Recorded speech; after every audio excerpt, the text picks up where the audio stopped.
All right, guys, I'm here. Quick. Good morning. Happy Wednesday. Happy Wednesday. It's a coffee catch up kind of Wednesday, but it's a quick one. Remember, we're on mommy duties. I just got my toddler to have his nap time. It's never on the clock, like if you press a button to say he's going to have his nap time at this time. But when you get it, you better make the best use of it.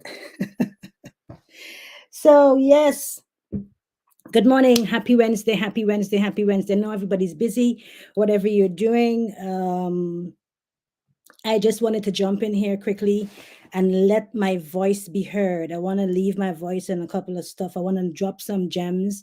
I didn't want to do it by myself, so I invite my sister, Stancha Cornelius, Apostle Stancha Cornelius. She's going to be joining us. And I remember again, guys, we're on mommy duty. All of us on mommy duties, okay? So if you see me look up, I'm like, and nod, or you see me looking by the door, you know, like, we gotta wrap it up because the baby's up. All right. Why are we here today, this Wednesday, for this coffee catch up? You know, I usually leave my lives to do on Saturdays at 8 p.m. We do our sip and chat, we do interviews and so on. But so many things are happening, so many voices are so loud, not quite accurate and truthful. It's nothing new. But I think that in 2024, we need to be calling people out. Yeah. In 2024, you need to be saying to the individual, even your friends, yourself, like, that's not accurate. That's not accurate. You know, like if it, that's not accurate. That's not accurate. The spirit of confusion is what we need to put to rest. A spirit of confusion, a spirit of deception, this spirit of just trying to have your mind just in a blob, all mumble jumble, so you're not able to look at situations and think critically. And we find ourselves like, in this mentality where we just respond, we listen to respond. So we're not listening to respond today. Well, yeah, we are. We are. For this particular one, we're listening to respond. We're going to be listening to Dr. Cleon Attil's interview. We're going to listen to the interview. Like, I want to listen to it. I have it here to play. We're going to listen. We might have ourselves having a mid morning, a Wednesday coffee and chat, part one and two and three, so we can get through this because I'm not sure how long it will take us, but I want to play the interview for you. Initially, I was thinking of just playing it all the way out and all the way to the end. And then, we ask questions because we are always here to ask questions. Free Press 268, Nikki Phoenix, Free Press, me, Nikki. I always want to ask the questions. That's my nature. That's my craft also. And it's also it's my job. It's what I do.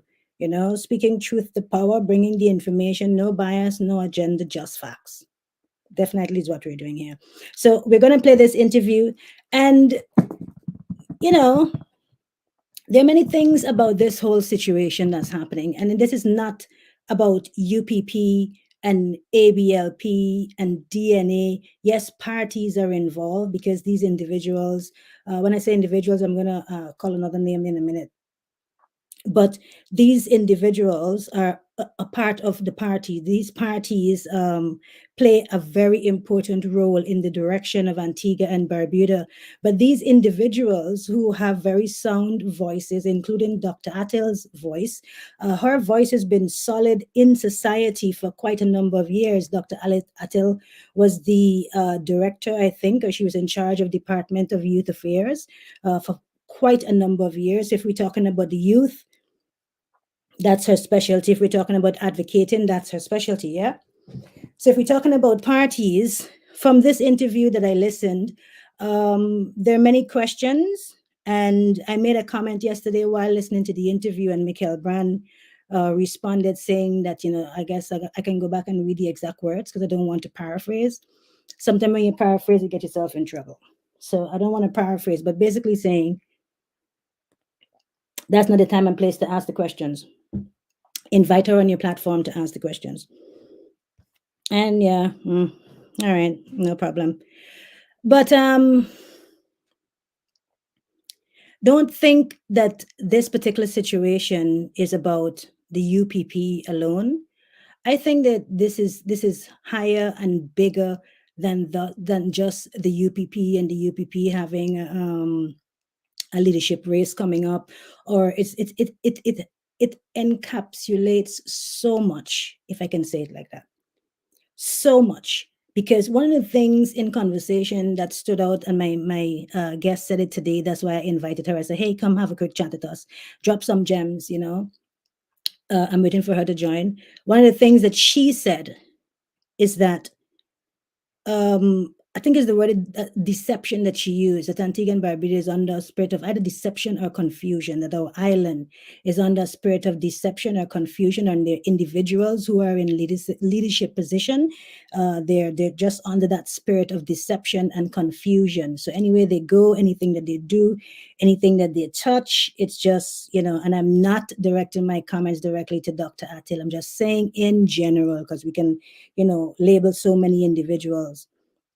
But in this particular space that we're in, where we're, you know, depending and listening to everything coming out of individuals' mouth, these individuals who are quite educated, they are very crafty in the way that they have these conversations, in the way that they do these interviews um, to cause more confusion to your understanding, and also to, you know, pick at your emotions, and to just get you up in a knot, you know, get you all up in a rut. I didn't watch Jay Truth live last night. I know that he said he was going to speak about this same interview that Dr. Atil did. I didn't get a chance to listen to his live. I'm going to watch it afterwards. But I want us to listen to this interview. And I have some questions, you know, and I have some points to highlight. And I have some, you know, I have some things to say. Let's put it like that. I have some things to say. We got to be real, you know? We got to be real, and we got to be honest with ourselves, and we have to point and call people out, you know, when things doesn't sit right with you, when it doesn't, when you're listening and it doesn't add up. You got to call people out. And everybody we're talking about, not just this particular interview, I'm talking about in general. So for 2024, we're going to be calling you out. I guess we're going to have a lot of coffee catch ups. You know, we're going to do a lot more of these coffee catch ups, and we're going to catch up on these things that they're saying. And we're just going to be like, bam, bam, bam, bam. Really? Did you get a chance to listen to the interview? If you didn't, Stancha, you're not here, and I'm going to start without you, girl. Because, you know, we on time, we on a clock. We got 30 minutes minimum, or maybe 15. You never know. All right, let's go.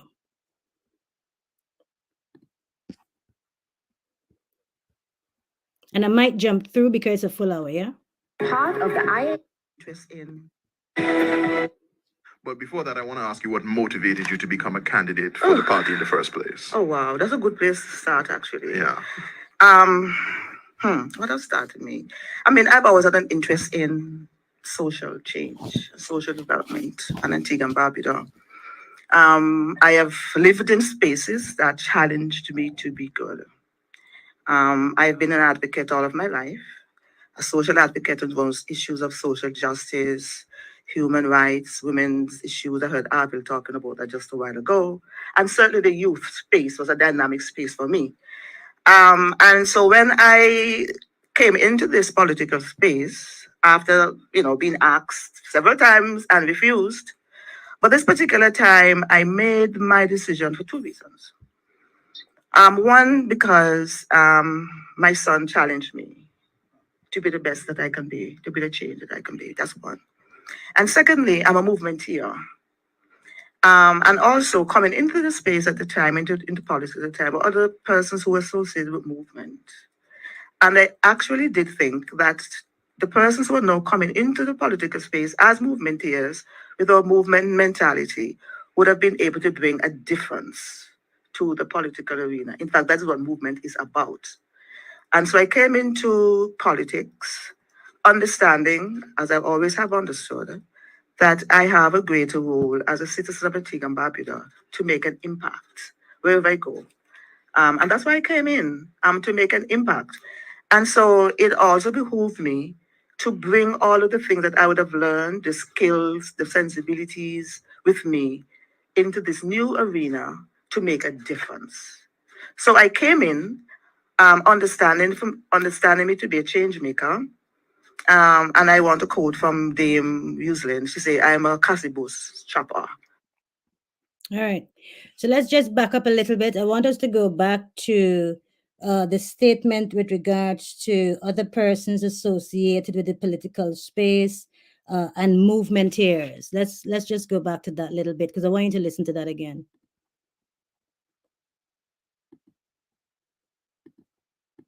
And for two reasons.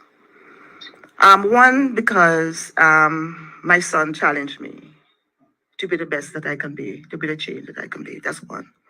And secondly, I'm a movementeer. And also coming into the space at the time, into politics at the time, were other persons who were associated with movement. And I actually did think that the persons who are now coming into the political space as movementeers with our movement mentality would have been able to bring a difference to the political arena. In fact, that's what movement is about. And Okay, so I said that here we're going to be breaking it down and asking questions. She said here about other persons associated with movement coming into the party and as a movementeer in the space.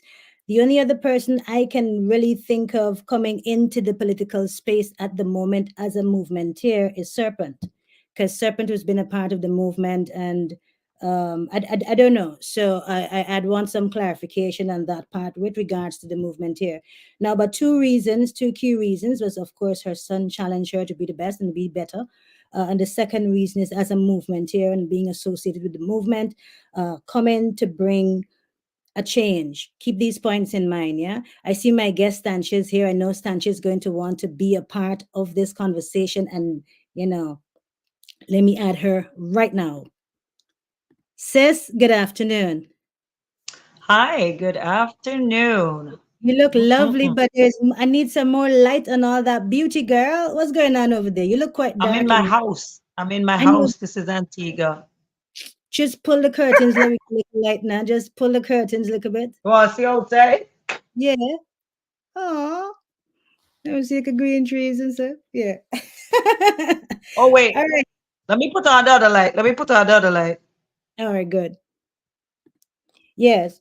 So as I'm saying, guys, keep these points in mind so far. The political space, movement here, and of course, her son. Now, in this whole discussion, and maybe I need to put a disclaimer, because my disclaimer is going to be that nobody is off topic.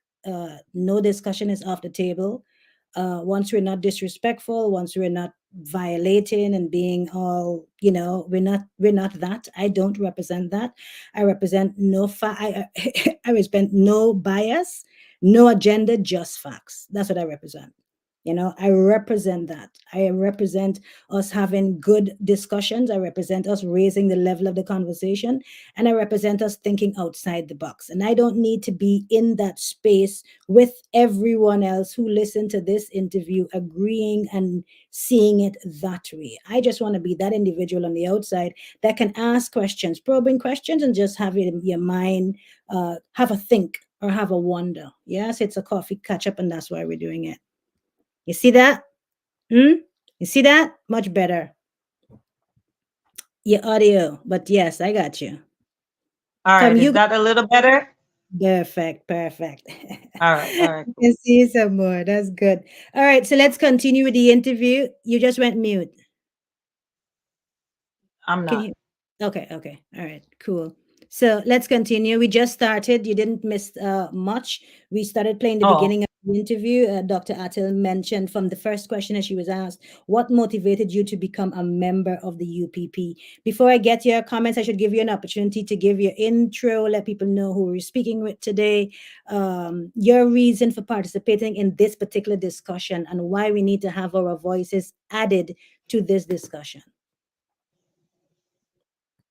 All right, so I am Apostle Stancha Cornelius. I'm a woman of many, many hats, so I don't want to run around the list of all of that, but I'm the president and CEO of Soul Rise Music International, basically a global multimedia ministry that's all about creating avenues of expression for, the talents that we have here in Antigua and around the world. I'm also the founder of the Antigua Barbuda Global Music and Media Awards, which this year is celebrating its 10th anniversary. Also, the owner of Soar Rise Radio and the Reading Public magazine, and so much more. If you guys want to learn more about me, you can log on to soarisemusic.com because it's just too much. But my reason for being here is I believe in being a voice, right? I'm not the one that's going to work in silence, right? I'm not going to, just sit back on the sidelines and just not make my input, right? Because I believe the more voices that we have, the more perspectives that we bring to the table, the more we can work towards change. So I'm all for having an ear and understanding, where people are coming from, what their whole perspective of their own personal experiences may be. But at the end of the day, we always have to weigh things with sound judgment. So that's what I'm here to do, bring some soundness to the issue. All right, let's play. I came into politics understanding, as I always have understood, that I have a greater role as a citizen of Antigua and Barbuda to make an impact wherever I go. And that's why I came in, to make an impact.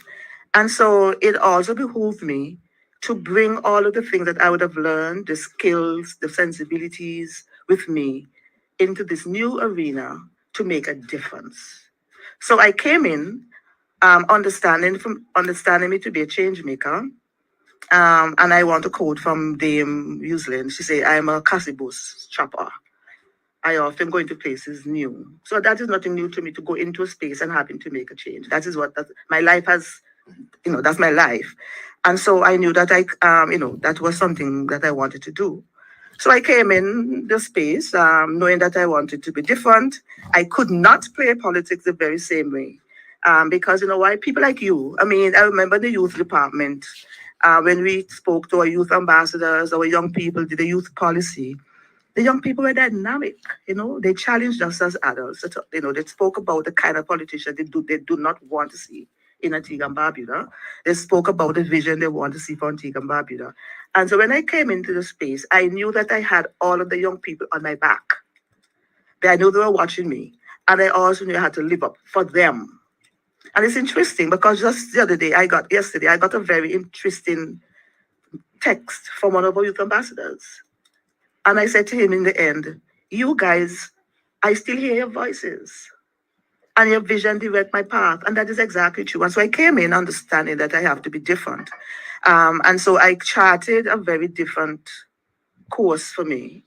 And that to me was the sore point, the change, because we don't like change. Interestingly, in Antigua and Barbuda, I suppose in the world, we say that we want change, but we don't. And I know that, I can say that without any fear of contradiction. We do not want change. Because the very same things that we say we want, we fight it. I came in, a couple of things I declared at the beginning. One, I'm not going to be engaging in transactional politics. I have spoken about transactional politics forever. Long before I even thought of becoming a politician. And the reason why I'm thinking about transactional politics, I think that transactional politics has watered down our democracy. It takes the power away from the people. It undermines their efficacy, their sense of agency. And it gives that over to the politician, because the politician now becomes the end all, the be all, the people who are going to give us something. Right? And so I said, no, not me. So the people out in St. Paul's know from the beginning, because I told them that Cleon Athill is not going to be giving anything. I don't care what. And I also declared from the beginning that I'm going to run a clean campaign. Clean campaign meaning I'm not going to beg anybody for the money. And clean campaign also means that I am not going to be bad-mouthing anybody. I don't care who badmouth me. And they started at the beginning to badmouth me. But I don't see them. So clear on the campaign, the actual campaign was a positive campaign. It was a You see, there's so much for me to write and to ask about and to ask questions. I can't have the audio keep playing because I'm writing and writing and have the audio keep playing. Stan, shall have you give your response and comments and questions if you need to drop questions there. I have some comments and questions that I need to drop here.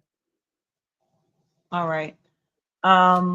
Well, based on the question being the motivation, what was the motivation for joining this particular organization? And she laid out this preamble of wanting to be an advocate for change. She says the youths were on her back, she's carrying them. Yes, and so she's entering into this organization with a goal to bring change. Now, this is my thing. The word says that zeal without knowledge basically makes no sense, right? It makes absolutely no sense. So if we're going to have zeal, if we're going to be joining things and, affiliating ourselves with things, whether it's a cause or whatever, just out of zeal or just out of passion, does not necessarily mean that you are adequately equipped for what is, for the task at hand, because zeal is not enough. And the knowledge that one has to be equipped with when you're putting yourself up, quote unquote, to be a change agent or a representative for people, for community, whatever, in whatever capacity, you have to understand the knowledge is that the change that you want to see happen requires time. It requires endurance. It requires stick-to-itivity. It requires diligence. It is not something that you just jump in and boom, I'm going to be this bright shining star. I'm the mover and shaker. I'm just going to stir things up, and everything is just going to fall into place, because it tells me that you're foolish in your approach.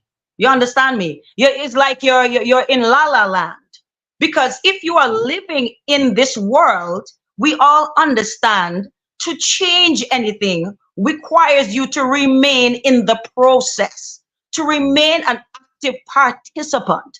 So when you abandon this avenue towards change, because that's what she says she wants to accomplish, it makes me wonder if you're really serious. I can't take you seriously, because this is the reality. Joining an organization does not mean you are in government. Okay, the government, there's certain branch of government that makes policies, that makes laws, that brings regulation and order in the country. So until you get into that position where you can affect policy at this level, I think you need to just take your time, walk fast, take your time and learn, gain the knowledge, the know-how, some experience. Get some weight behind you. Get a firm foundation behind you, not zeal and passion.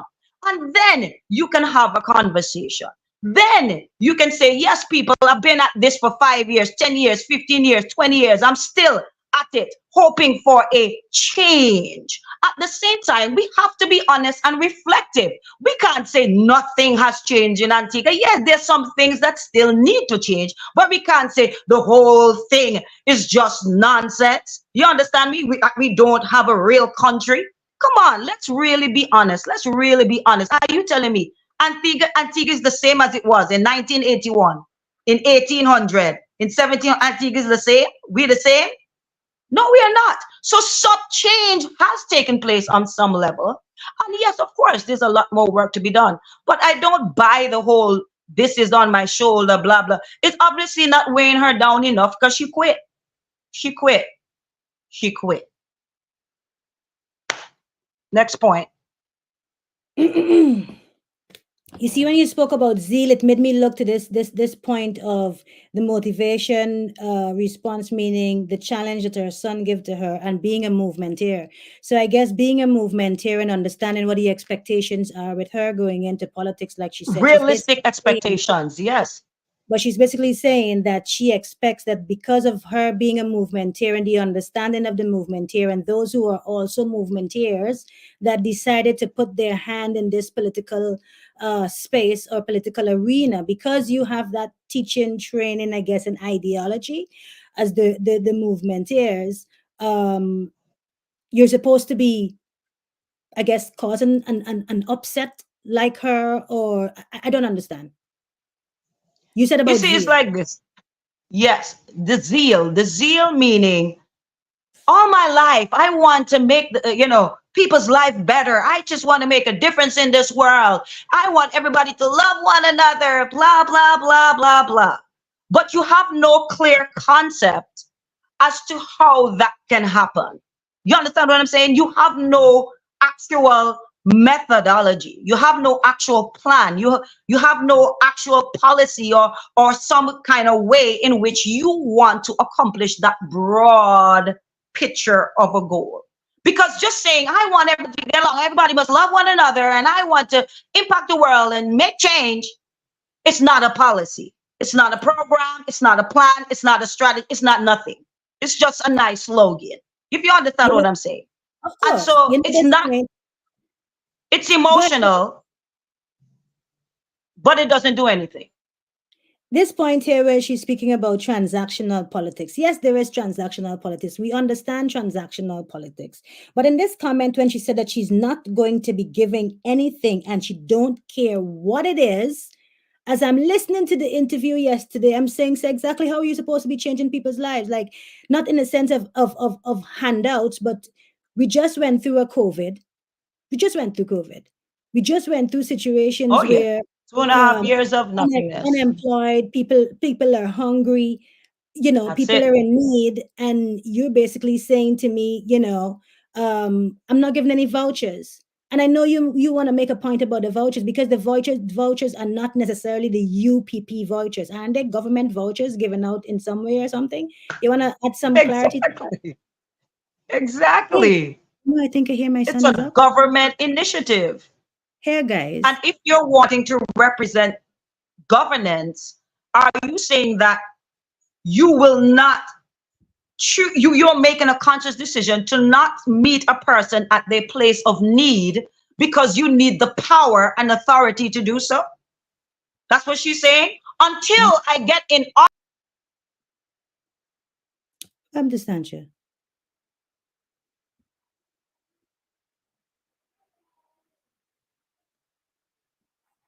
Stancha, I'm here. you know your godson is up. I could hear him right now. Oh my goodness. That's okay. I don't That's want all him on right. the live though. So I think That's what's all gonna right. happen, Daddy's gonna That's have him all for right. a few minutes and then he's gonna, yeah. Oh, All right, okay. go ahead. Yes. Yes. This food vouchers. Yeah. So I'm saying in regards to that, why everything is about perception, because when a person is trying to appear as they're so pure and they're so above this and above that, that somebody asked me for bread and I don't want nobody to snap a photo of me giving somebody a piece of bread because they're going to think I'm giving them the bread for the vote. No, maybe you're just being a human being. Maybe you're just trying to be a change. Maybe you're just trying to help. You understand what I'm saying? On a human level. And somebody says, hey, I have this situation. They say, hey, well, why don't you take advantage of this program? You understand? Or this is something that can actually assist you right now. I understand where you're coming from. Because it's one thing to be sitting and talking to people, just like how we may preach to people and say, hey, get heart to the Lord, blah, blah, blah, change your life. But if the person standing in front of you and they're hungry, they're thirsty, they're naked, and you preaching to them, talking about, look, I want to better your life.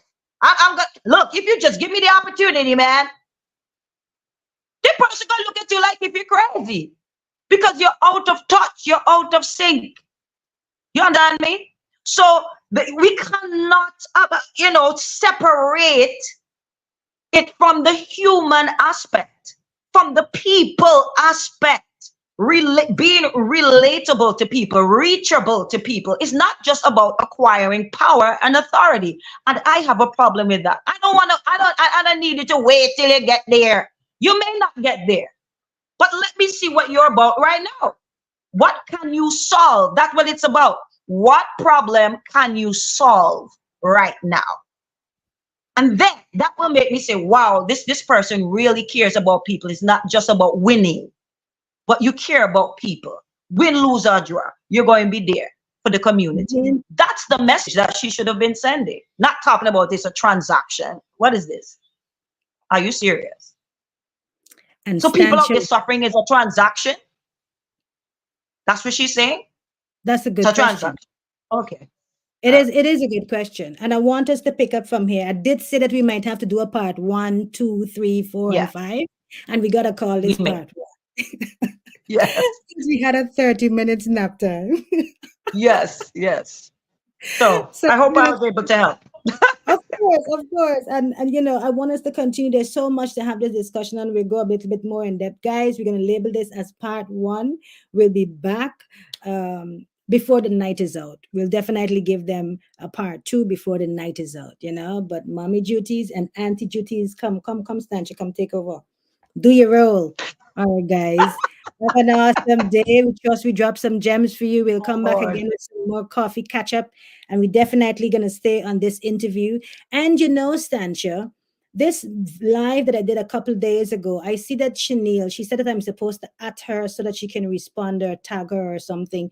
She said that Yes. my platform is politically coded. Politically coded. Yeah, I thought that would have been like a field day or a playground for politicians. For anybody who is a politician, I thought a politically coded platform is like, that's a playing field. That's like make pig and mud. No, that's not how it works. Well, And also, on that, also, to that point. Wait, I found Sorry. some WhatsApp messages. Sorry, I found some WhatsApp messages from 2023 elections when she reached out to me to ask me to participate when DNA were having their elections and their campaign and so on. So maybe my platform was not politically coded then. Was it? Huh? Touche. Take a sip on that at Chanel. I just at you, darling. Yes. But to her point about being politically coded, the thing about it is politics is about policies and it's about people as well. But if we look at the word poly, where all of this comes from, it's always going to be about people. And so if we're speaking about issues that relate to the people, I don't understand where she's going, with that whole statement. Is as if to say, if I speak against anything in relation to any particular group or individual that I may be closely affiliated with, it's to be considered rebellion. It's this, you don't love this country, why are you speaking against it? And it's just a tactic to deflect. It's a tactic that people often use when they don't know what to say. They don't have a point, so they just go to the crutch. It's politics. And then they have nothing to back it up. You see why I love you? They have absolutely nothing to follow that up with. Let's go do but our it sounds sexy. Politically coded. Let's go and do our Buy a vowel, okay? Yes. It includes you. Let her know that politics includes her, the you. Hello. Let's go. You have Auntie duties. I'm moving on. Carry on. Be back, guys. You'll get a part 2. Later, everybody. Yes. See you in a bit. All right.